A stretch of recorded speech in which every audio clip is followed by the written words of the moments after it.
اور اس تماشے نے پوری قوم کو اور پورے ملک کو تماشا بنا دیا ہے۔ اور ایک شخص کو دوبارہ اقتدار میں لانے کے لیے کتنے جتن ہو رہے ہیں، اور مجھے سمجھ نہیں آتی یہ دورے معیار ہم کو تو 1 منٹ میں نکال دیا گیا اور کسی نے ہم میں سے مجھے سمجھ نہیں آتی کہ ہم نے کیا کیا تھا۔ کسی کو حکومت سے نکالا جا رہا ہے اور کسی کو حکومت میں لایا جا رہا ہے، کسی کو پھانسی گھاٹ پر لٹکایا جا رہا ہے، کسی کو عمر قید کی سزا سنائی جا رہی ہے، اور آمروں کے لیے یا ڈکٹیٹروں کے لیے جو ہے وہ نظریہ ضرورت ایجاد کی جاتی ہے، اور ہم جیسے وزیر اعظموں کو ایک دھکا اور دیا جاتا ہے اور ڈکٹیٹروں کو گلے لگایا جاتا ہے، ان کے گلے میں ہار پہنائے جاتے ہیں، اور پھر جو آئین توڑتے ہیں ڈکٹیٹر جو ہیں ان کو آئین کے انعام میں آئین کو امینڈ کرنے کے لیے اختیارات دیے جا رہے ہیں۔ 3 سال کے لیے کہا جا رہا ہے کہ آپ آئین سے جو مرضی کھلواڑ کر لیں، آپ کو کوئی نہیں پوچھے گا، آپ کو تو ہار پہنانا چاہیے۔ آپ نے ایک منتخب وزیر اعظم کو نکال کے باہر کیا اور خود آپ نے آ کے تو سنبھالی عنان حکومت۔ اس کے بعد کسی کورٹ میں سے مجھے آپ کو بھی پتا ہے، آپ سب کو بھی معلوم ہے کہ گاڈ فادر تک مجھے کہہ دیا گیا، سسلین مافیا تک مجھے کہہ دیا گیا، اور ایک جج جو عظمت سعید شیخ صاحب ہیں انہوں نے تو ایک کہا مجھے، میں وزیر اعظم تھا پاکستان کا اور کسی کی پروموشن کا معاملہ تھا، آپ کبھی سنیں گے وہ معاملہ تو آپ بھی بڑے حیران ہوں گے اور حیرت زدہ ہو جائیں گے۔ تو وہ جج صاحب چاہتے تھے اس کی پروموشن ہو، مجھے پتہ بھی نہیں کیس کا، اور وہ نیچے ہی جو ہے نا وہ بیوروکریسی میں گورنمنٹ میں وہ کیس کہیں تھا، پتہ نہیں پروموشن بنتی تھی یا نہیں بنتی تھی، تو جج صاحب نے کہہ دیا کہ وزیر اعظم کو پتہ ہونا چاہیے کہ اڈیالہ جیل میں کافی جگہ ہے۔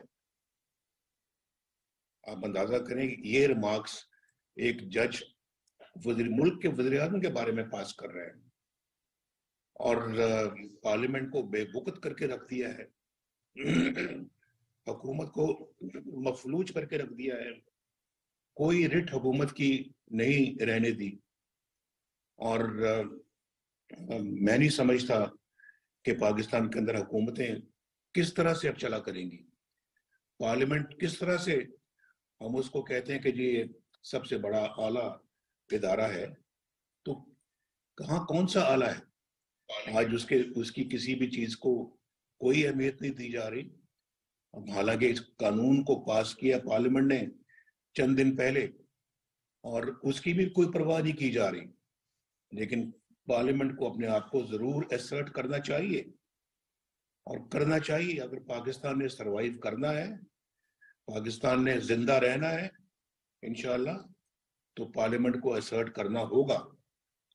اور مجھے بتائیں کہ دنیا کے کسی اور ملک میں ایسا کیوں نہیں ہوتا؟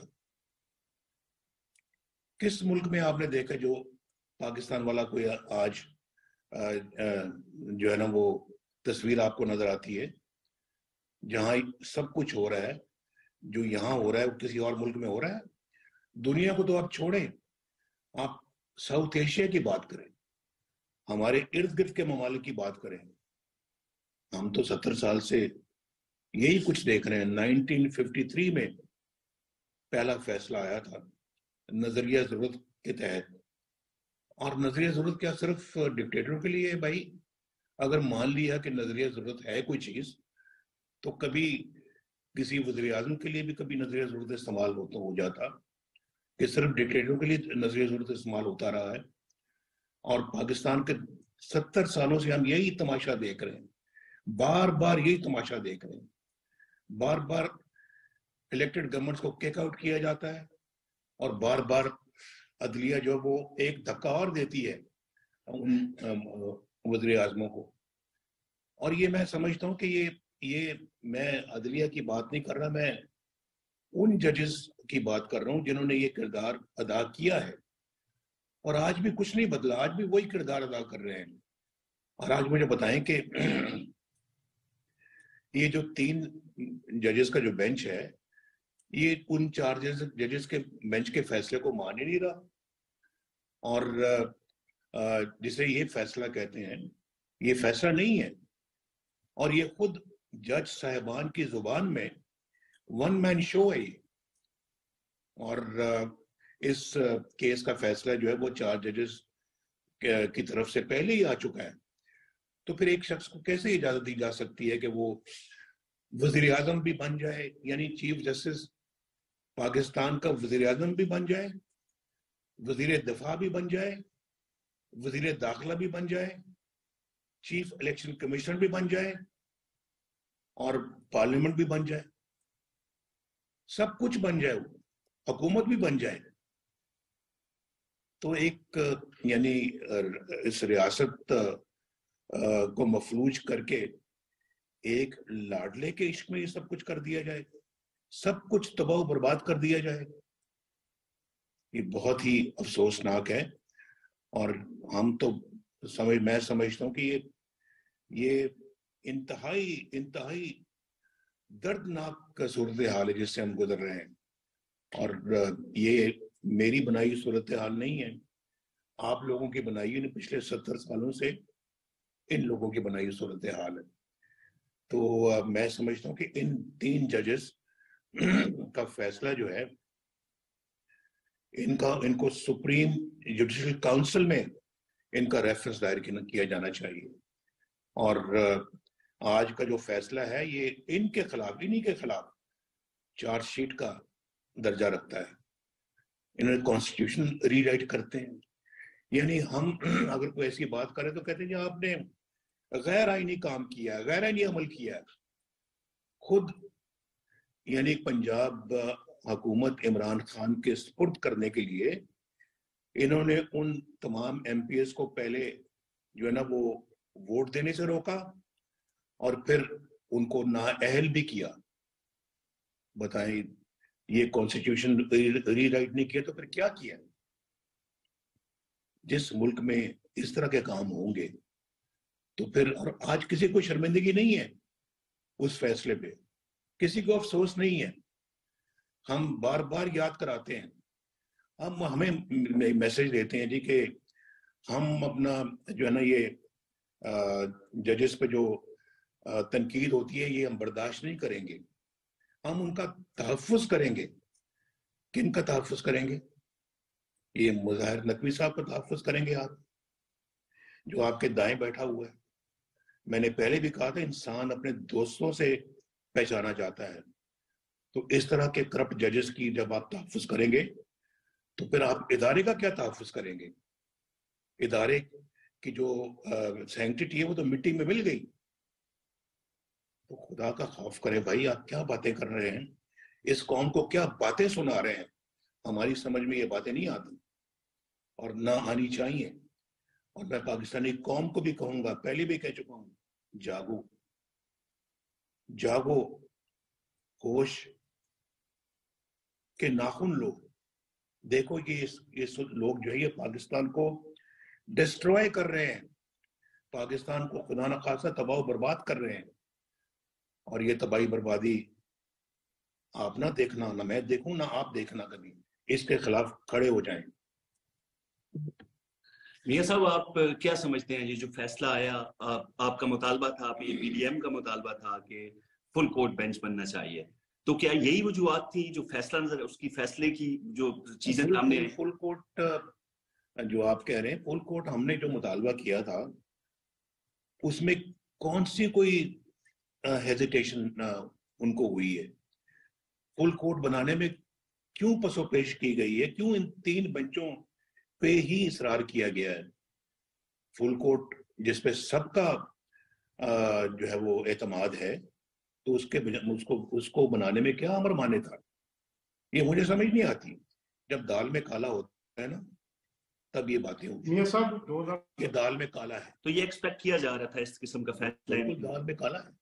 اسی طرح جب فیصلہ کیونکہ فل کورٹ میں نہیں آنا تھا, اس 3 ممبر بینچ سے ہی آنا تھا یا آ سکتا تھا, کروا دیا. اچھا میاں صاحب, ہم نے دیکھا کہ 2017 میں پاناما کے نام پہ آپ کی نااہلی کی گئی, ایک منتخب وزیر اعظم کو بھیجا گیا, اس کے بعد آپ کے اوپر نگران ججز لگوا کے آپ کو سزائیں کروائی گئی, آپ کی اور آپ کی بیٹی کو.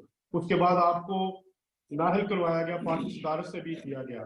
اس بینچ میں جو میری علم کے مطابق 2 ججز تو وہ ہیں جو ڈائریکٹ آپ کے خلاف فیصلہ دیتے رہے ہیں. جی آپ بالکل ٹھیک کہہ رہے ہیں. اور اس میں چیف جسٹس عطا بندیال صاحب وہ بھی, اور اس میں جو اعجاز الاحسن صاحب ہیں وہ بھی, دونوں وہ ججز ہیں جنہوں نے ہمارے خلاف فیصلے دیے, میرے خلاف فیصلے دیے ہیں. آج میرے حق میں فیصلے کیوں دیں گے؟ سیدھی بات ہے. اور یہ 3 میں سے 2 لوگ ہیں, یہ 2 لوگ یعنی کہ میرے خلاف بالکل وہ ظالمانہ فیصلوں کا حصہ ہے. یہ ساری عمر کے لیے مجھے ڈسکوالیفائی کیا, جس میں خود ہی کہتے ہیں جی کہ یہ بہت کالا فیصلہ تھا, یعنی یہ تو افسوسناک فیصلہ تھا. پھر کیوں دیا آپ نے؟ اور آج بتائیں, پھر اگر کالا تھا تو کیا آپ نے اس کو سفید کیا, اس کو بدلا؟ میرے خلاف آج پورا ملک جانتا ہے کہ فیصلہ غلط تھا, اور بیٹے سے تنخواہ نہیں لی, اور اس کے باوجود مجھے آپ نے وزارت عظمیٰ سے ہٹا دیا. پورے ملک میں کنسنسس ہے. اس کا سو موٹر نوٹس لیا آپ نے, اس فیصلے کے اوپر کو بینچ بنایا آپ نے. آپ بتائیں ذرا, یعنی کہ اگر آپ کے اندر آنےسٹی ہے یا کوئی اپنا دیانتداری ہے اگر آپ کے اندر, تو پھر آپ کو بینچ بنانا چاہیے تھا. اگر آپ انصاف پسند ہیں, منصف ہیں, تو پھر آپ کو یہ بینچ بنانا چاہیے تھا. اگر آپ نے نہیں بنایا تو آپ نے بہت بڑی ناانصافی کی ہے, بہت بڑا ظلم کیا ہے. اور انہی لوگوں کے خلاف تو ہم آواز اٹھاتے رہے ہیں کہ یہ ایک جج صاحب جو ہے وہ میرے اوپر مانیٹر بن کے بیٹھے ہوئے تھے, اعجاز الاحسن, اور چیف جسٹس بھی میرے ان فیصلوں کے اندر شامل تھے. آپ نے 3 ججز کے خلاف جوڈیشل ریفرنس کی بات کی ہے جو اس میں شامل تھے, تو اس کے لیے کیا آپ سمجھتے ہیں کہ کون سی مواد ایسا ہے کہ جس کی بنیاد پہ کیا جا سکتا ہے؟ یہ بتاتے خود ہی چارج شیٹ ہے, یہ فیصلہ ہی چارج شیٹ ہے. اور اس میں جو سیاسی عوامل ہیں, کہا جاتا ہے کہ ان کے رابطے ہیں عمران خان صاحب سے, اور جس طرح 2018 میں ان کو حکومت جوڈیشل پلس ملٹری نے دی تھی, اس دفعہ یہ منصوبہ بنا ہے کہ جوڈیشل کے تھرو ایک ماشاء اللہ کی کیفیت کر کے اس کو دی جائے. وہ بھی جنرل باجوہ اور ثاقب نثار کی ملی بھگت تھی, اور اس میں شامل تھے اپنا جسٹس کھوسا, اس کے اندر اعجاز الاحسن بھی شامل تھے, اور اس میں اور بھی 2-3 ججز شامل تھے جنہوں نے مل کے, عظمت سعید شیخ بھی شامل تھے, مل کر اس وقت کے ملٹری جو اپنا یہ تھے اسٹیبلشمنٹ کے جو چیف جنرل باجوہ, اس کے بعد جنرل فیض, انہوں نے اور ان ججوں نے مل کے نواز شریف کو نکالا تھا. اس میں کوئی شک نہیں ہے, کوئی ابہام نہیں ہے, اور نکال کے تو پاکستان کی یا تباہی کے راستے پہ ملک کو چلایا تھا. عمران خان کو لا کر آج میں نے ابھی چند دن پہلے کہا تھا, میں نے کہا اگر اس طرح کے فیصلے آئیں گے یہ ڈالر 500 روپے کا ہو جائے گا. اس طرح کے فیصلے آئیں گے سبزیاں بھی 500 روپے کلو بکیں گی. اس طرح کے فیصلے آئیں گے چینی, دالیں, گندم, آٹا, بجلی, یہ سب انتہائی مہنگی ہو جائیں گی. ہم سزا تو کہنے کو دے رہے ہیں نا اپنا نواز شریف کو, تو اصل سزا تو پاکستان کے عوام کو مل رہی ہے. پاکستانی قوم یہ آپ کو سزا مل رہی ہے, آپ کو سازشیں انہوں نے کی ہیں, سزا آپ پا رہے ہیں, اور جیلیں میں نے بھگتی ہیں, ہم لوگوں نے جیلیں بھگتی ہیں, لیکن اصل سزا آپ کو مل رہی ہے. میاں صاحب, پاکستان کی تاریخ میں اس طرح کی مثال نہیں ملتی کہ الیکشن کمیشن کا جو کام ہے وہ سپریم کورٹ کر رہی ہے.